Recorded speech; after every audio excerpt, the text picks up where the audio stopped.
Eleanor Roosevelt considered herself a very modern mother. Where did she keep her baby? Oh, in a drawer, probably. It's almost as weird. It was a fad in the 1930s. Was it permanently attached to her in one of those things, what they called? Papoose things? You know, No, that would be fairly normal. We would consider this weird now. In New York, space is at a premium. It's obviously a limited amount of space in Manhattan, hence the skyscrapers and so on. And where do you put your baby? Well, hang it out the window in a cage.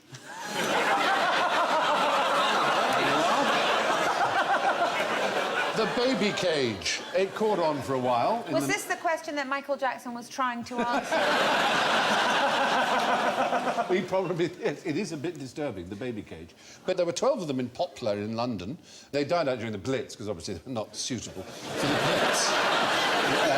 Eleanor Roosevelt got severely criticised for it. She was very upset. She recalled, it was rather a shock to me, for I thought I was being a very modern mother. But you can get extra points if you can tell me Eleanor Roosevelt's maiden name. Before she married FDR, she was Eleanor what? Rigby. Don't say it at the same time. No, she wasn't. Roosevelt. Yes! Well done. Oh, she was Eleanor Roosevelt. Very good. She was the niece of President Teddy Roosevelt, who was a fifth cousin of the man she married, Franklin Delano Roosevelt. So there's no incest involved. Fifth cousin is a long way away. It's just an amazing coincidence. So do you think she actually changed her name? No, seriously, do you think she actually went and said, right, I'm now officially changing my name? Because you're not officially then got the same name. You've got the same name, but it's not the same as registering it as a changed name. Do you know what I mean?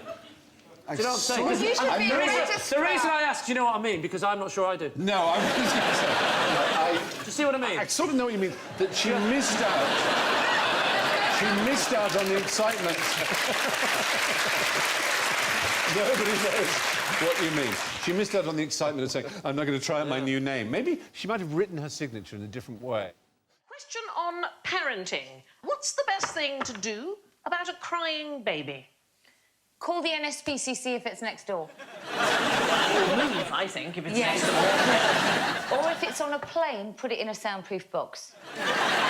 What we started doing was my son had quite bad nappy rash, and Clean it, just clean the baby. Yeah. all right, super nanny. How did you work out to soothe your child? No, well, he had really bad nappy rash, so what we started doing was, before we put him back in his nappy, we'd get our hairdryer and we'd just blow dry his naked bum like this. Right.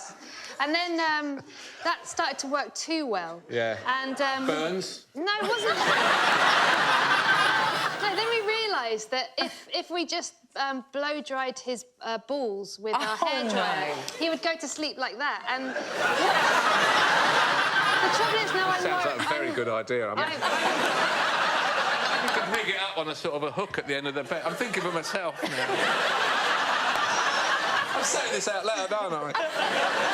You realise when he's grown up, darling, there's going to be so much trouble. I think we've almost certainly given him a fetish. And he's going to be unable to walk past the hairdressers. He'll be standing over, you know, that's Marilyn Monroe. Great. You'll never get him off. Did you go full hairdresser, Holly? We're like, so are you going anywhere nice on your holidays? Well, I have to say that things have changed very much in terms of how we actually approach the whole thing. There was an American paediatrician called Dr. Walter J. Sackett, Jr., and he basically suggested that you should ignore crying babies. He wrote a bestseller in 1962 called Bringing Up Babies, A Family Doctor's Practical Approach to Childcare, and he said if you didn't ignore crying babies, they would grow up to be socialists. Oh. If we teach our offspring to expect everything to be provided on demand, we must admit the possibility of sowing the seeds of socialism. As a parent, that is your worst nightmare. I know, that's all your way. So it's 1962, it was the year of the Cuban Missile Crisis, and America was paranoid about the communist threat from around the world. And the solution was leave all the babies crying on their own. Yeah, exactly. But he also prescribed early feeding. He recommended that you give babies cereal at 2 days, vegetables at 10 days, meat at 14, and finally at 9 weeks, bacon and eggs just like Dad. Can a baby digest all that? No, darling, no, Oh, it's right. a terrible I don't idea. have any children, so I'm just checking. Anyway, he disliked milk intensely. He said, to my mind, the dairies of America constitute the #1 health hazard. He recommended giving babies black coffee from 6 months. That's all you want, right? A child that won't sleep. Yeah. Did he have any children, I wonder? Did he? He did have children, he did, yeah. And where are they They're now? all communists. What do babies have that adults do not? From above head. Horns. Horns. Horns. Oddly, almost close. They have a cranial cap.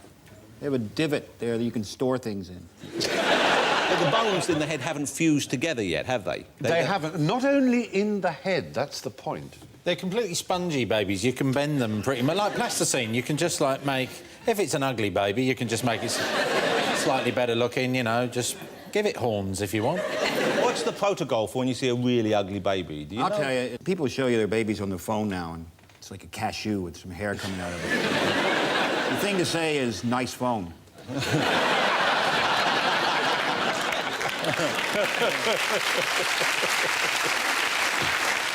That's what I think. I think babies have the ability to know that they are ugly, which their parents don't. They don't have kneecaps, do they? Aren't you mixing them up with mer babies? Their kneecaps are not made of bone while they're babies, and there are all kinds of parts of them What are they made that of? they're not made of bone, but are made of cartilage. Or Play-Doh? And they have 94 more bones than adults.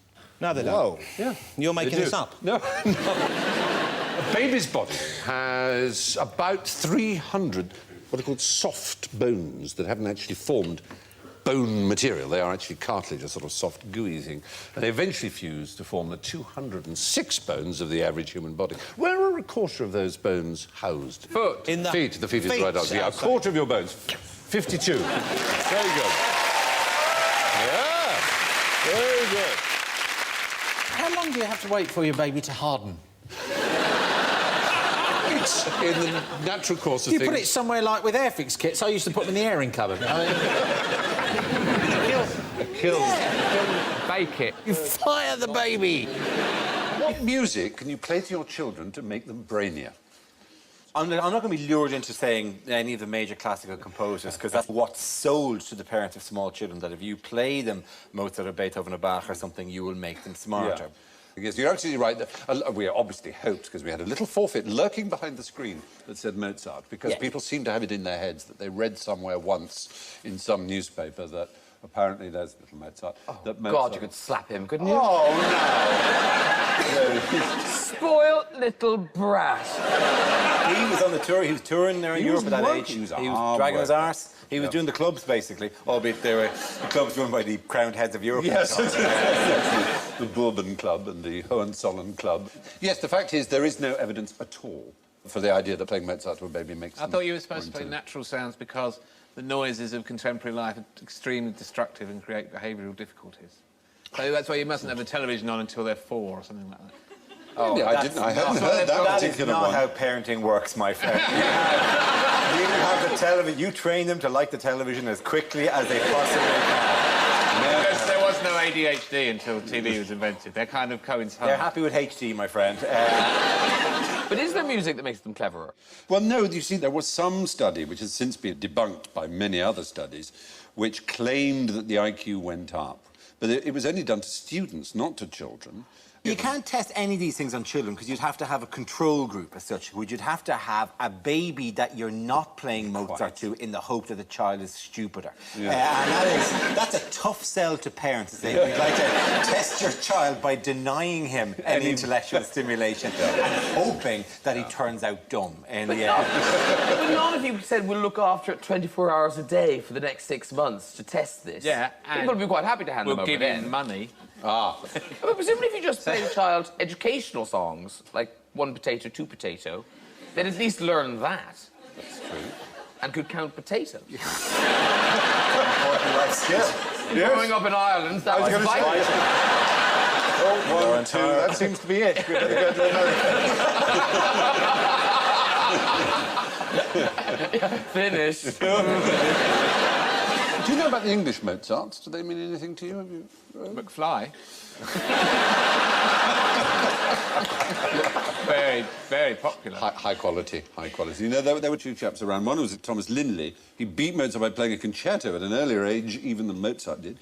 At 14, both boys played together. They looked to be future stars, but unfortunately, Lindley fell into a lake while boating and was drowned when aged 22. Yeah, no accident.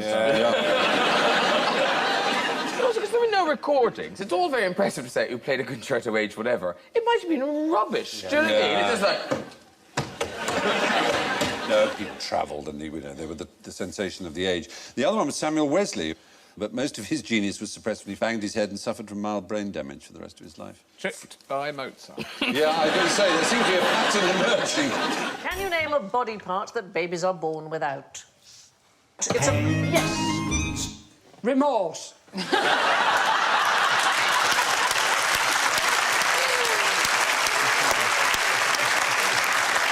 enough. Body part. I'm looking for a body part.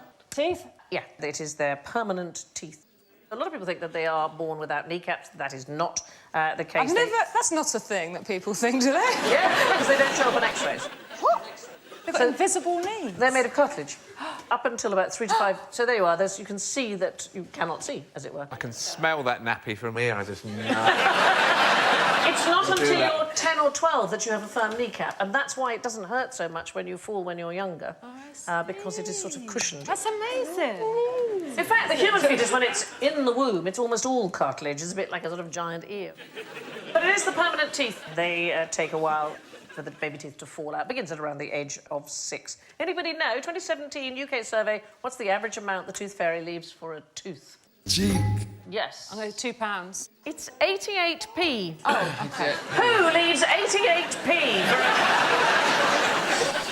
It's an average. Yeah.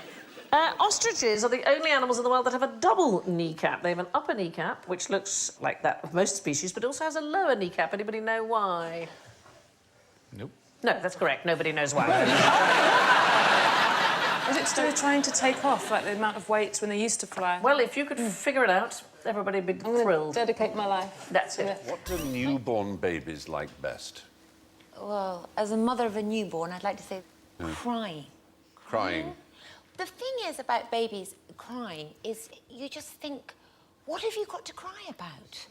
You haven't got any financial problems, you've got no relationship problems, you're not haunted by mistakes that you've made in the past. Do you know what I mean? We should be crying on an hourly basis. You don't have to get out of bed to go for a poo. No, everything's provided for you. Lie back. Yeah. You don't have to poo, you a squid. You're adored. Make the most of it. What is your problem? Make the most of it, because you'll look back at this and it'll be the happiest days of your life. Maybe they're stressed about all the stuff they've got ahead of them.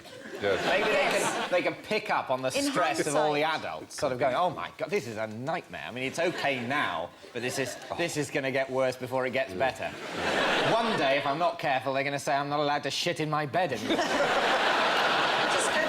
They'll dress it up as growing up or something, but in fact, it's the first stage of a long surrender. Never stop soiling yourself. Not if you've got better. If you've got an ounce of self-respect, keep soiling yourself. Someone told me that 90% of the attention you garner in your life, you receive under the age of 3. It's a thought, isn't it? Not for us who are on television, surely. Surely not us. No, that could be right. No, that's an interesting point, because a lot of mothers have been led to believe that it's incredibly important at the moment they give birth that there's a bonding process. But the interesting thing is that babies don't bond with their mothers, particularly in the very first days, that actually they respond apparently as much to the cries of a rhesus monkey as to the noise of their mother. Well, all that hard work. Yeah, I know. Later... Get a rhesus monkey. Later they get used to you. They get used to you. They get used to your smell after a few weeks, and they do like you. Now that child's clearly not going to bond with their parents. They've had enough of that one, haven't they? Come on. Twist it, it'll snap. As you crawl towards the age where you can again soil yourself with impunity, surely. What do you mean crawl towards it? Oh, no. Oh, no.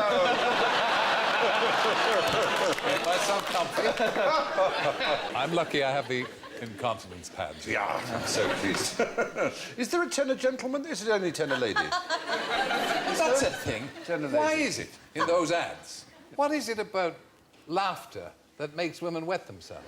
I mean, you have the ads, they're jollying about, and then...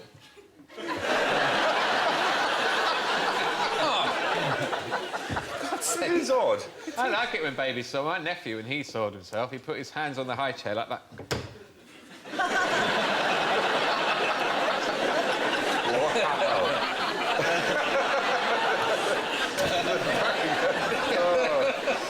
They get great concentration on their face. While mothers may form an immediate bond with their baby until they're 3 months old, babies respond equally well to the call of rhesus monkey. Which of these ladies is more likely to bite off a baby's head? David. I think it's Anne Widdecombe because she's a Catholic. Terry, defend your I'm not faith. actually saying that Catholics are more likely to bite off babies' heads, but I imagine that might have been the sort of thing that was once said. I think that originally, of course, Margaret Thatcher was known as the milk snatcher, taking the pinter out of the innocent babies' mouths. But I don't think it was her. I agree, I think it was Anne Widdecombe. But I think she's misquoted. Because one time somebody said to her, are you hungry? And she's a good little trencher woman. And she said, hungry, she said, I'd eat a baby's arse through a wickerwork chair. And that is how it grew up. That is from arse to head, you know. But, so that's an easy enough mistake. It's so easily done. What's the wickerwork chair? That's an odd sort of... Not only would I eat a baby's arse, I'd do it under awkward circumstances. with chopsticks through a wickerwork chair. It shows... With one hand tied behind my back. It shows how little you know of roughage, lad. He's a stranger to the lavatory, I fear. No, the reason that we have these two women... I think I know. Yes, tell. I think it's something to do with jelly babies. Oh, my dear, you're so completely right. Because women who have had children will basically take a jelly baby and will check it for nappy rash and cradle cap and attempt to get it into a good school before eating it. And then women who haven't had children will obviously can enjoy the benefits of jelly babies, knowing that they can give them back at the end of the day when they've had enough. Ronnie, it is about jelly babies. But the odd thing about the research is that it's mothers who've had children who bite off the heads. And women who don't. So lots of points for knowing it was about jelly babies. It's an extraordinary mentality, isn't it, that you actually inquire into which part of the jelly baby you bite off first. No, it does seem strange. Well, a lot of universities are short of funding. So they have to investigate stupid things. Come on, boys. Jesus, of course. And I'll have a black one if I may. There you are. There's more, and I get a whole bowl to myself. 3 million of these are eaten every week, you know. No. What's the powdery substance? Cocaine and DNA. Enjoy it. The powder, of course, is starch, so you get the jelly out of the mould. That's what the powder is for. Type Q blood. The Queen? No.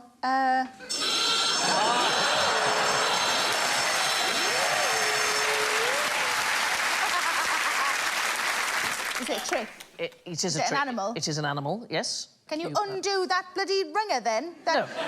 That's going to...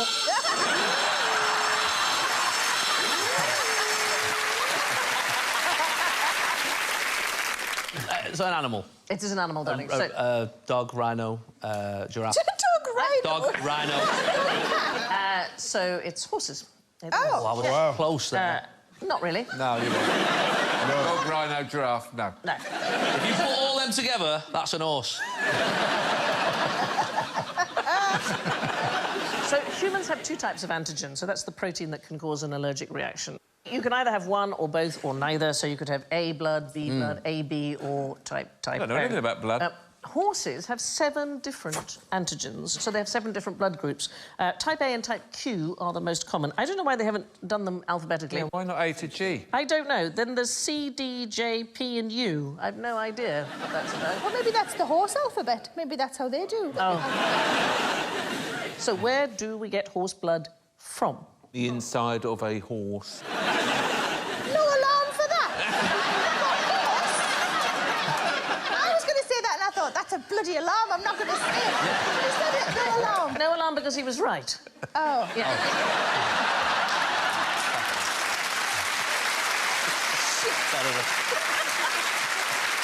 So you can't store it in a blood bank.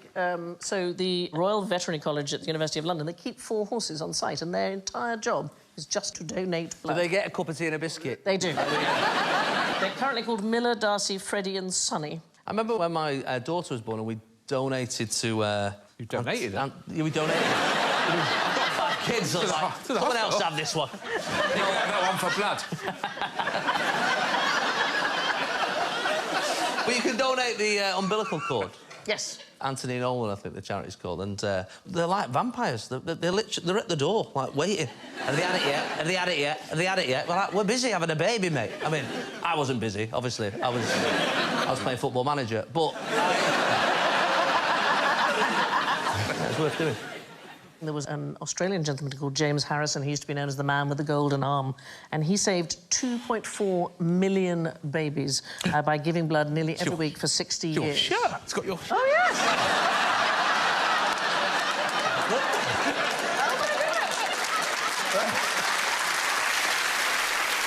That's you in about 10 years. 10?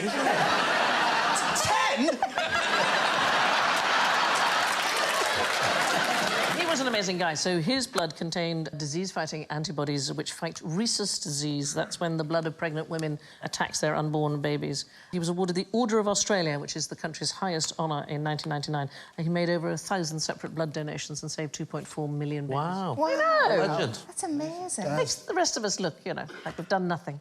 I did it once and I was like, not again. Because Why? it's needles. I'm just scared of needles. I'll just wait for one of my piles to pop and then I do that. I just like the noises. I like the noises. Why do children play with their food? The 6th child of Sigmund Freud was called Anna Freud, and she took up her father's beacon of battiness. She was the first person to write about denial. That's Sigmund on the right. For me, playing with food came out of being deprived in Liverpool when there were no toys. So did you make sort of things out of meatballs instead of Lego? Mum used to put a plate of turnip tops and cockles. So, as a youth, your toys were cockles? My first toy was toy cheese. for Christmas. Honestly, that was a metal, like, cheese portion, which you used to wind up, I remember this, on the lino, and put it down. I used to make, like, cheesy movements. Cheesy movements. That is a very good reason to play with foods, and it makes me all the sicker at the weirdness of Anna Freud. Anna Freud believed by playing with their food, they were really playing with their excrement. The thing is, a child could play with its excrement... If it wanted to. If it wanted to. Of all human phases that you're in, lower infancy is the one where you can most get away with playing with your excrement. Oh, he's got his hand in his nappy again. But that's the one thing that we don't touch. The Freud family is a good example. Anna Freud suffered from depression all her life and never had children. Sigmund Freud was terrified of the number 62, and so he refused to ever stay in a hotel that had more than 61 rooms in case he got number 62. And the first time after he'd made this rule, the first room that he was booked into was number 31. And he went, oh, see? Half of 62. Yeah, but 62 rhymes with poo. 6 looks like a poo, pursued by a swan. You know, one of the things that people say is sort of a test of whether you're anal is whether you keep your records in alphabetical order. Yeah. All that, and I think, well, surely it depends on how many records you've got. I mean, if you've just got 2 and you keep going back and checking, and going, oh, ABBA, ZZ Top, they're still there, that's all right. I've got a room full of bloody records. I keep them in alphabetical order so I can find the one I want. Apparently it means I've got a problem with my arse. How is that? I shouldn't think, in her time, they had alphabeti spaghetti. That's true. Which was the main reason I play with my food every breakfast.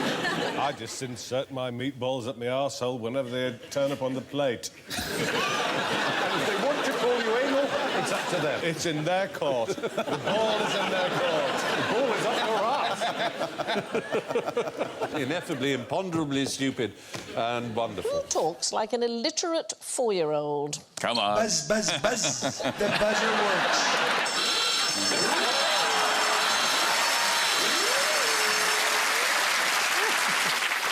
So this is one of my favourite stories of all time, OK? So Nicaragua, second poorest country in the Americas, and for much of the 20th century, dictatorship.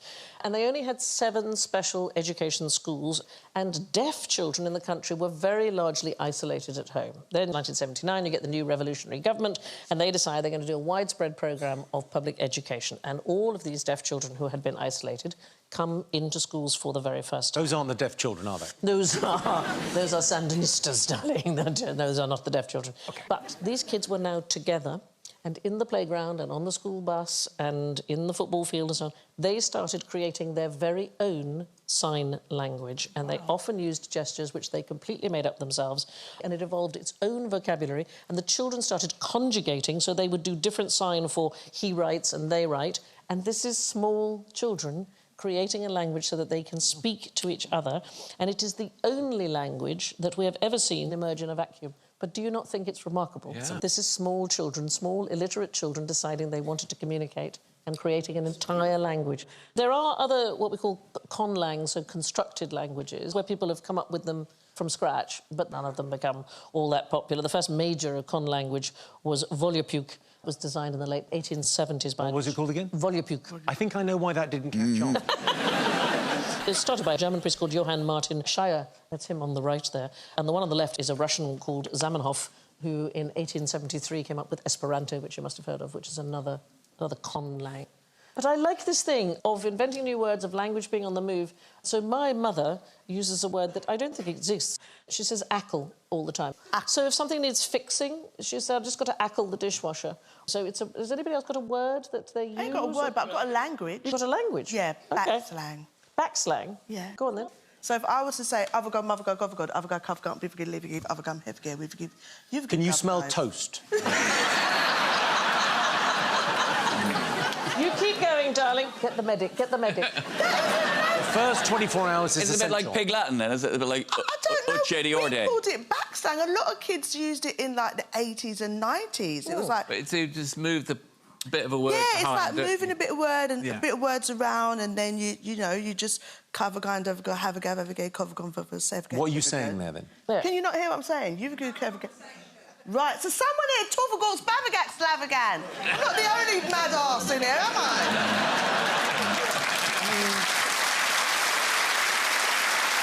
Anybody else?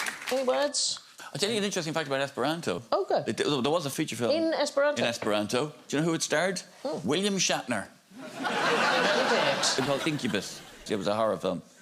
1966, I think it was. Well, that's so weird, because you'd think he would speak Klingon, at least.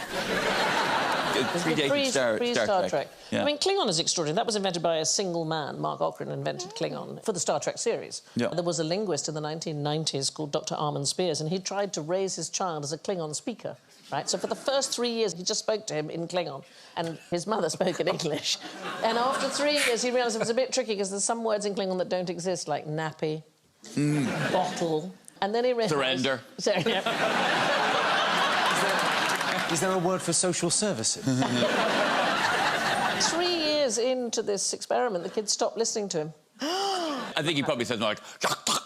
No. Very good one, I'd say. Very good. Well, you think I know a fact like that about Shatner and not be able to do a Klingon impression? OK, I'm going to try and do this in Klingon. Now, we've had a look at Klingon speakers, and it's very aggressive. Okay? Oh, yeah. It's very, very aggressive. OK.